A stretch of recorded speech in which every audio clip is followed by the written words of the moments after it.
Monster Kids, to episode 27 of Monster Kid Radio, your podcast devoted to the classic and sometimes not so classic genre cinema of yesteryear. And this week on Monster Kid Radio, we definitely are talking about a classic. We're talking about the king of the monsters, Godzilla. And we're going to be doing it with Chris McMillan, who is from The Shadow Over Portland, the website, the premier website of the Pacific Northwest, telling everybody about the latest horror news in the Portland, Oregon, and surrounding area.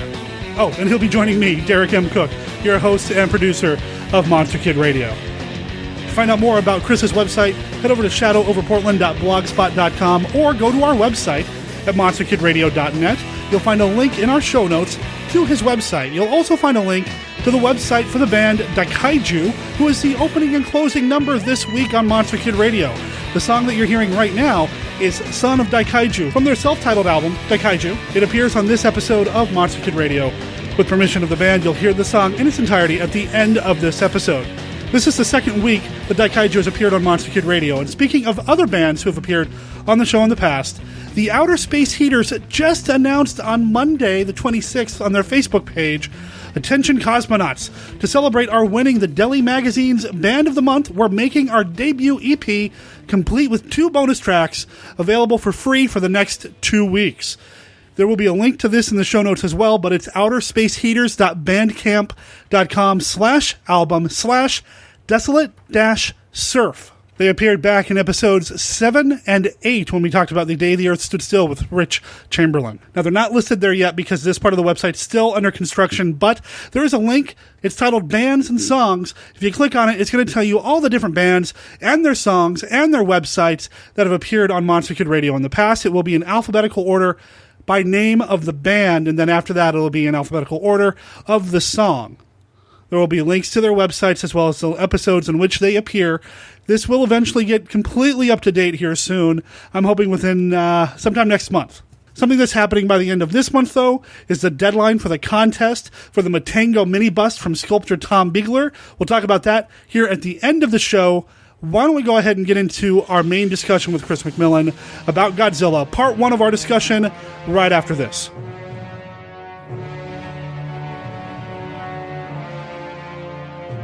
It's 1966. The space race is on.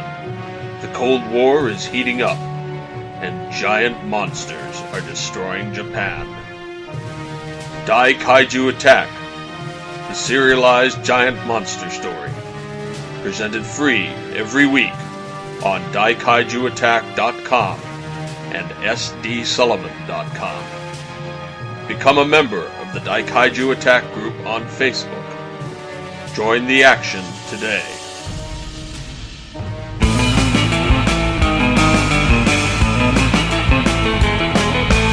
So if you live in the Portland area and you want to know what's going on the horror scene, the website you need to go to is The Shadow Over Portland, shadowoverportland.blogspot.com. Go check that out.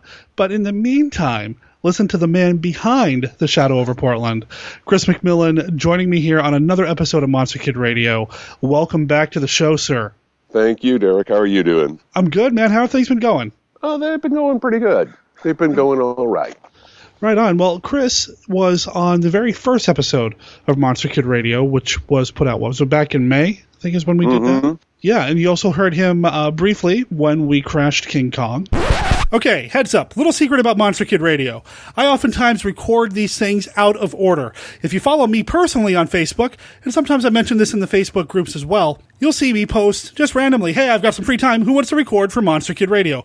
Well, the conversation that I had with Chris about Godzilla was actually the third recording that I've done with him. He appeared in episode 1, and then we also crashed King Kong when it played at the Hollywood Theater here in Portland a couple of months ago. I recorded that, but it's not been released. You have not missed that episode. I'm actually planning a big King Kong-themed series of releases, maybe a full month if I can get enough content going.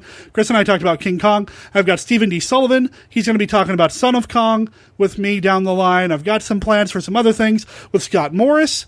So, that'll be coming. You'll hear that soon. So let's get back to this episode. Oh, the other thing, I have seen Pacific Rim by now. Just so you know, I'm a good fan. Don't take away my Monster Kid card. All right, back to Godzilla. We're going to go from King Kong to another big monster movie. We got to go to Godzilla. Oh, yeah. You can't have one without the other, right? Yin and yang. Yeah, pretty much. Well, they did get them together. I did catch that over at the Hollywood last weekend. Oh yeah, how was it? Versus Godzilla. Well, maybe we'll talk about that a little later. Let's go into Godzilla. That movie, I'm sure I'd seen it at some point when I was younger, and I'm watching it now going, oh my God. Well, okay, we'll get to that, because I want to talk about that one, too, just briefly as well. So, Godzilla, though, the king of the monsters, undisputed, probably. Oh, yeah. And Chris was the one that wanted to talk about Godzilla because we just had Pacific Rim come out, so kaiju are kind of on the pop culture radar, and you've seen Pacific Rim at this point. I, unfortunately, as of this recording, have not yet. I was supposed to see it last weekend, but things just kind of went a little crazy for us. How is it? I enjoyed it. I mean, I got to be honest, the script is just a mess of cliches strung together. You've got characters that are basically doing the same thing they did in Top Gun back in the 80s, conflicts and all that. It's like, oh my God, you're kidding. But once the monsters and the robots get on screen, whoa, it's amazing. It is so much fun to watch. Yeah? Oh yeah, it's everybody looks at giant robots right now and sees the Transformers with the spinning around camera and all that crazy stuff happening. You actually know what's going on. It's not like they're trying to hide something with camera work and stuff, or just make it seem more intense with swinging around the camera and shaking it and all that. No, this is right there. You know what's going on. I was wondering about that, like if we were going to have troubles kind of tracking the action. It sounds like Del Toro and company really tried to make it so that while it was exciting and dynamic and moving around, we could still follow what's going on. Oh, yeah, definitely. I mean, even scenes where, monsters are throwing the robots, it's not, what's happening. You can see it. The shots are set up so you can watch it instead of try to pick up what's happening because you're only seeing part of it on the screen. I mean, the Hong Kong battle is just beautiful. It's a big wad of multicolored cotton candy for your eyes. Fantastic, man. Well, maybe I'll see it this weekend. I do need to see it theatrically. Just got to find time to make it happen. I mean, I don't know if you want to see it in 3D or not. That to me that doesn't really matter. But you need to see it on a big screen. Oh yeah, that's in the works. Maybe this weekend. Weekend. We'll see. Hopefully. Yeah, definitely. So, but we wouldn't have Pacific Rim if we didn't have Godzilla, which, I mean, 1954, one of the classic monster movies. I mentioned it on a previous episode, one of the top 20 best monster films of all time, I believe. It was my number 3 pick when we did was it my number 3? Or I think it might have been my number 4 pick, actually. I think it was. Yeah. Yeah. When we did our top 3. Bouncing back and forth on that. Understandable, because it's an amazing movie. It's great. I mean, I think Kyle over at the Kaiju Cast, for one of his guests over at the Kaiju Cast, when they covered the film, kind of likened it to Frankenstein in terms of the art and the craft behind it and how dark and the shadows and the cinematography and all that. And I think it really does hold up. It's not just a giant monster movie. This is an effective, chilling horror movie as well. Mm-hmm, definitely. The second destruction scene where he's actually going through Tokyo, that's some intense stuff. Oh, yeah. I mean, the big spectacle of it. And then you have the one, and we'll get to this, I'm sure. Yeah. I'm just going to say it now. There's the one scene with the mother and the 2 kids. Oh, God, Soon we'll be joining your father. Mm-hmm. Oh, what a gut punch. Oh, yeah. And I mean, you've got Godzilla, they use the atomic breath thing, but he's, instead of melting a tank or something, he's burning people. There's a scene where you just see everybody collapse under this, and they're toast. Yeah, it's pretty rough, pretty brutal. It's an emotional movie, but it's also got the spectacle and the giant monster. And holy cow, how awesome would it have been to see this on the big screen for the first time with a fresh audience who had no idea what they were in for? Man. Oh man, yeah, that would have been that. Well, you do know, I think they're showing it up in Kelso next weekend. I heard that, and I don't know if this episode will be going out. Actually, I heard that at the Shadow over Portland. I don't know if this episode will be going out in time or not, but you know what? I'll make sure that I'll mention that on the episode that goes out right before, so people can go see it. And it is the actual Japanese version. It's not the Americanized one. Which I don't have any problems with. My problem with the Americanized version, well, there's a couple, but the big one is it takes away the horror and goes for the spectacle. It doesn't have that emotional gut punch. Okay. The hospital scene, isn't as drawn out and isn't as wrenching. There's a sequence in there where Emiko, the heroine, is with a doctor, and they're running a Geiger counter over a kid, and just the doctor looks at her, shakes his head, and the kid's dying. Radiation poisoning right there. They show that in the opening of the Americanized version, and it just doesn't have the impact because you don't know what's going on. You don't know that Godzilla's radioactive and spreading it all over, and this kid's going to die. So, there's that little problem. They took the big stomping stuff out of the movie, put it in their version, and wrapped it around, Raymond Burr. True. Now, when I say I don't have a problem with it, don't get me wrong. I think the Japanese Godzilla is a superior film in terms of the emotional storytelling here, kind of wrenching those feelings out of you and just bringing you along for this incredible roller coaster. I like Godzilla King of the Monsters for what it is. Like I said, I don't have a problem with it. And as somebody who kind of studies film, I think it's a fascinating example of what happens when Americans get a hold of a Japanese film or a foreign product and try to insert their own scenes. And I look at it, and I look at the Raymond Burr scenes, and I'm kind of fascinated with how they insert this story into this existing footage and how they edit things around and all that.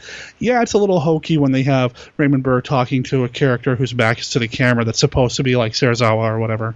It's a little hokey. You can kind of tell that it's not the same guy. But, I still dig it. Oh, yeah. There's a lot of fun in that one. There really is. It's my biggest problem, though, and it's just me, is Raymond Burr's character has the most unfortunate name out there. Because every time he says, yes, I'm Steve Martin, you expect him to go, and I am a wild and crazy guy. A wild and crazy guy? Yeah. Yeah. Well, what are you going to do? When I first saw the Americanized version, I had not seen the Japanese one. I saw it as a kid down in California, and I thought it was a great movie. Wow, wonderful. Then, of course, you do some reading and you find out, well, this is an allegory for, nuclear war and all of that. And I'm like, really? What? Right. And then, 5-6 years ago, I finally came across a DVD copy of Gojira. I think I'm pronouncing that right. Gojira? Yeah, that sounds right. Yeah. And, wow, I still love the Americanized version, but you're right. There's more to the Japanese version. True. One thing about the Steve Martin character, I think the filmmakers recognized that as being an issue because when Godzilla 1985 came around and Raymond Burr came back to playing the same character, my understanding, and I'd have to go back and watch it again to confirm, they don't refer to him as Steve Martin. Yeah. In that version, because obviously, in the 80s now, everybody knows who Steve Martin is, and but yeah, the original Godzilla's got so much emotional depth to it. It's still a stomping good time. Oh yeah, it's still scary. It's hell in some spots. So the Godzilla film you mentioned, it was kind of born out of what happened to Japan during World War II. Yeah, and I don't want to get too dark and deep and depressing here, but horror movies a lot of times are a society's or a group of people's way to deal with a tragedy, a societal fear, things like that. You see that with the zombie movies. You see that with some vampire films. And obviously with Godzilla, I don't think you could make a movie like Godzilla anywhere other than Japan, the 50s, after World War II, where you're still dealing with what happened with the atomic bombs. There's a lot to read into the film. Fortunately, I don't feel like the movie ever gets too heavy-handed. No. What I really thought was interesting, though, watching it again, was the scientist, Serizawa? His name. Serizawa. Yeah, he's created this device, the oxygen destroyer. Oh, spoiler alert. No, that's fine. I think almost everybody's seen Godzilla. So yeah. But anyway, he's created this oxygen destroyer, and he was trying to find a useful purpose for it, but he realizes once he shows it to everybody, it's going to be weaponized. And you wonder if the filmmakers were looking at the people who discovered how to split the atom and create a source of energy, had the same feeling, hey, we've done this. We've got an energy supply. Oh, and now someone's turned it into a bomb. Great. Yeah. There's that internal struggle he's having. He knows this creation can be used for good, But once it's used for this one good purpose, people are going to want it for less humanitarian reasons, let's say. Sure. Now, one could argue that if you're creating something called the Oxygen Destroyer, I can't think of very many humanitarian things you can do with something called that. But, but yeah, no, you're right. There is that whole, we just did something amazing with science, and now, whoa, we shouldn't have done that. Yeah.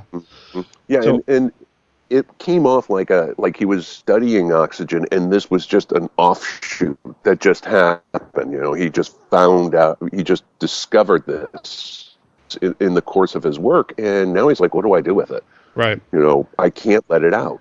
It was an interesting part of the story that I think got lost, you know, in the American version, of course. But it's an interesting look at, you know, scientists who do great things only to see them turned against humanity instead of used for humanity. Sure. I mean, fortunately for Japan, they had it. So otherwise Godzilla would not have been stopped, and, you know, that sort of thing. So, but which is another touching scene in this movie. I mean, I talked about the emotional roller coaster you go on. I mean, there's some things that happen in this film, especially towards the end with the Oxygen Destroyer, with Serizawa, that's just like, wow, that's not what I expected from a man in a rubber suit movie. Yeah, no, that's true. You just kind of go, well, it makes sense for his character to do that, but wow, that's dark. Now, the movie doesn't start with Godzilla just showing up and stomping all over the place. I mean, there's some lead up here. There's some mystery. There's a missing fishing boat. There's reports of seeing this giant thing on an island that I believe the islanders are calling Gojira or Godzilla. You know, that's the name they've given it. Like some sort of ancient sea god comes up that, you know, they need to appease and don't piss off, because if you do, well, Godzilla's going to run roughshod all over your island. And, you know, there's a lot of mystery here and a lot of what is really going on. Now, as a modern audience, obviously, we're watching the movie and we're just waiting for it. We know Godzilla's going to show up.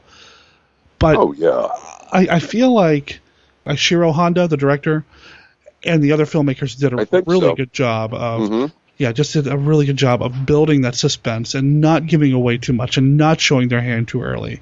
Oh yeah, I mean, you know, I mean, there's glimpses. You get a shot of his foot during that storm, but you never really see him until well into the film. Yeah, I mean, they're on the island and they do see Godzilla, and in what I think is probably one of the most unfortunate first appearances of a monster ever, it's the hand puppet.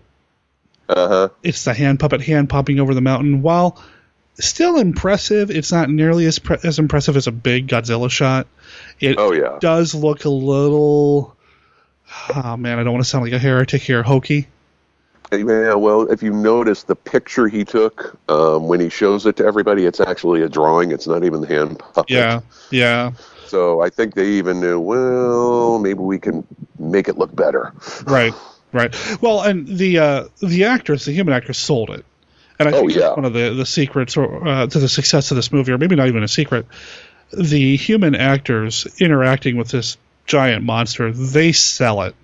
You know, you got the islanders running around when Godzilla shows up. You've got everybody reacting to this thing, this Godzilla, this man in a rubber suit, in such a way that even though the hand puppet taken out of context looks a little hokey, in the scene it still works. Oh yeah.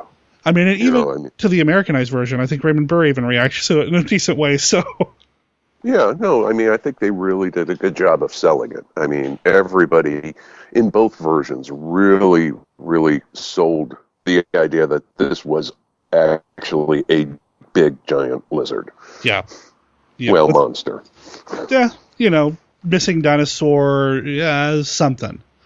Something that was awakened thanks to these atomic tests that were going on. I can't remember, because I haven't watched the Godzilla film proper in a little while. Did they say who was doing the atomic tests? Was it the Japanese, or were they blaming it on the Americans? I can't remember. I don't really think they ever put blame on anyone. They just said atomic testing. Okay. Or nuclear, you know, atomic bomb tests. You know, they he's radioactive. They theorized that he was living down in the trenches of the ocean, and the testing brought him up. They never really put blame on who who's, they never really say who's to blame. They just said it's the atomic testing that drove him up to the surface. Okay. So they don't do any, I don't remember any real finger pointing. Okay. I couldn't remember that. I mean, I'd have to go back and rewatch it, which, darn, I have to go watch Godzilla again. I have to go back. I know, right? My life is tough. I'd have to go back and rewatch it again to confirm. But either way, it doesn't matter. I mean, Godzilla's here now. We got to deal with the problem. You've got some really good performances here, some stories going on with Serizawa and his betrothed, whose name... Emiko. Forgive me. Okay, thank you. I was going to say I'm going to be an ugly American here. I can't pronounce most of these names, so I apologize in advance here. Yeah. You've got the storyline between him and his betrothed, but she's really got feelings for somebody else, and there's this love triangle kind of sort of thing going on. Matters are complicated because she's the daughter of the scientist who wants to save Godzilla and study from him and learn how to survive atomic attacks and radiation, and what can we learn from this beast? Let's not kill it. We don't want to just kill it. We can learn from it, which for a movie from the 50s, I didn't expect to have empathy for Godzilla, which really comes out at the end of the film as well. You really feel bad because, I mean, he's not doing anything out of malice. He's just being Godzilla, doing what Godzilla does. That's true. That's true. But it's interesting because you see, the scientist you were talking about who wants to save Godzilla and learn from him.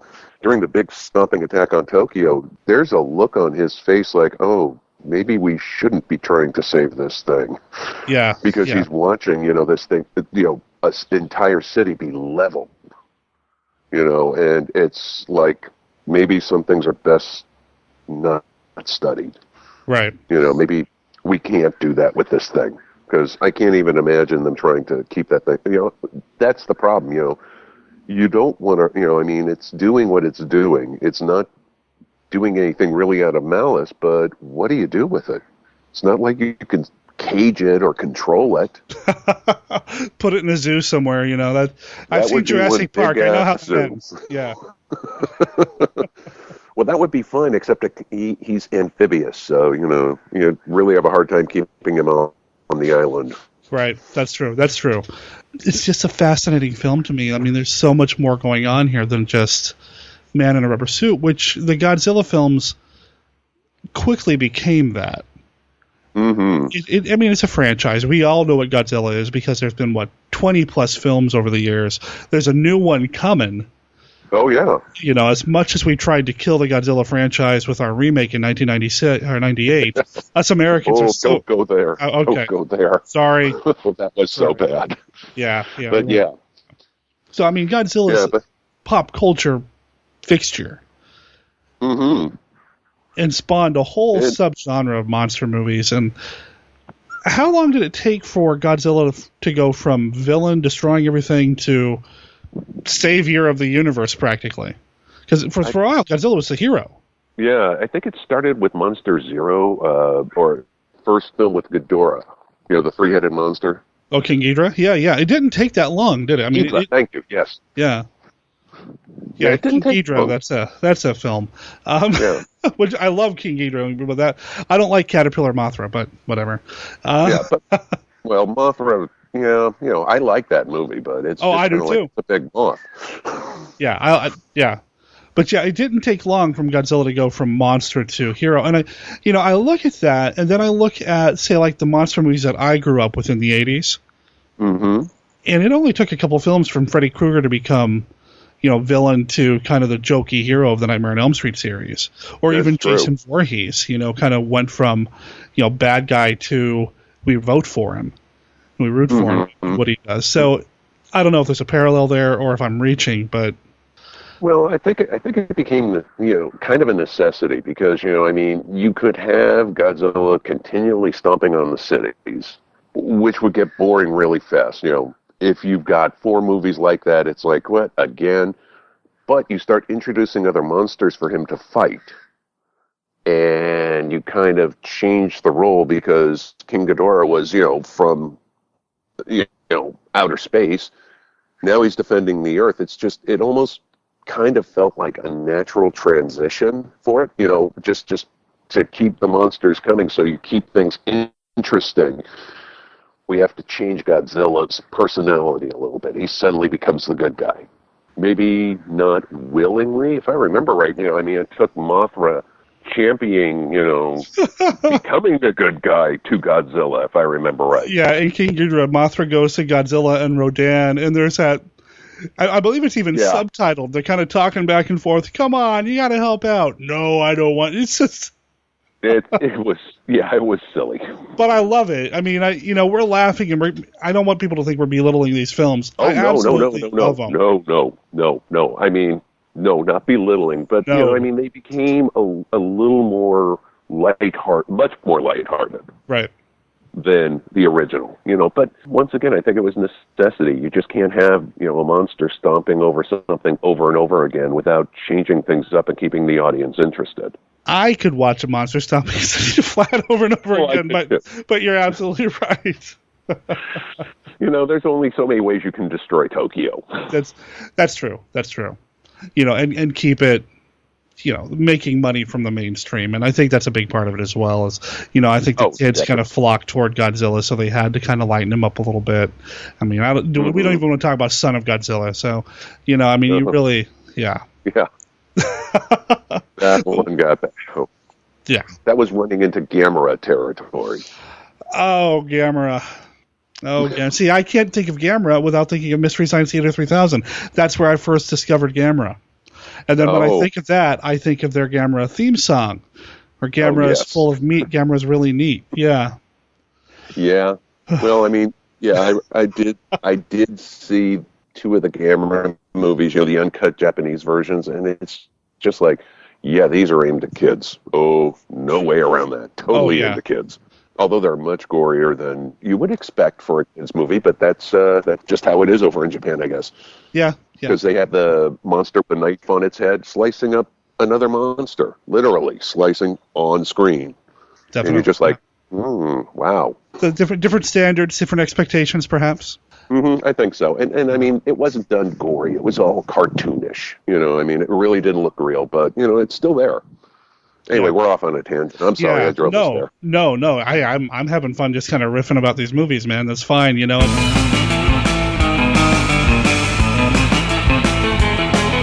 All right, make sure you come back in 2 days for part 2 of our discussion about Godzilla and other things kaiju with Chris McMillan. He's going to talk a little bit about King Kong versus Godzilla. We even touch on Gamera a little bit. If we didn't already do so, we will be getting to that. We're going to be talking about all things Godzilla.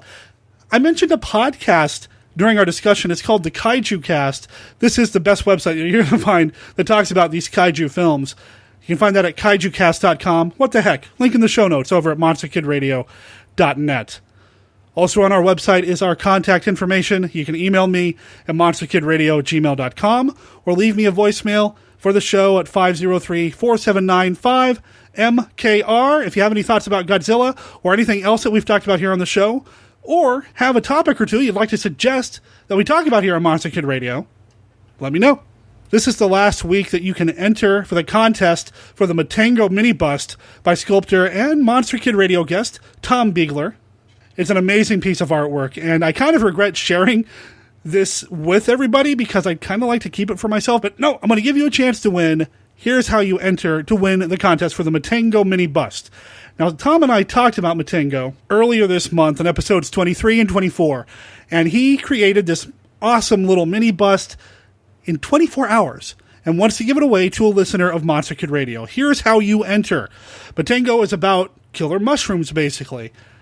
Well, there are some other evil veggies out there, I'm sure. All you have to do is email me at monsterkidradio@gmail.com, your name, your mailing address, and then the name of another killer vegetable movie. You get to make it up, okay? Make up the name of a killer vegetable movie. Maybe give me a sentence or two about what it's about. I'll throw your name into the drawing, and I'm going to say August 31st is the cutoff.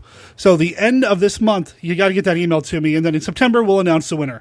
Now, Tom's going to come back on the show down the line, and we've talked about maybe doing some other contests with him and his artwork, so stay tuned for that.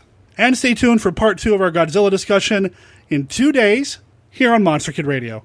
Monster Kid Radio is a registered service mark of Monster Kid Radio LLC. All original content of Monster Kid Radio by Monster Kid Radio LLC is licensed under a Creative Commons Attribution, Non-Commercial, No Derivations 3.0 Unported license. Of course, that does not extend to the song Son of Daikaiju. From the album Daikaiju, it appears by permission of the band Daikaiju. Talk to you in a couple of days.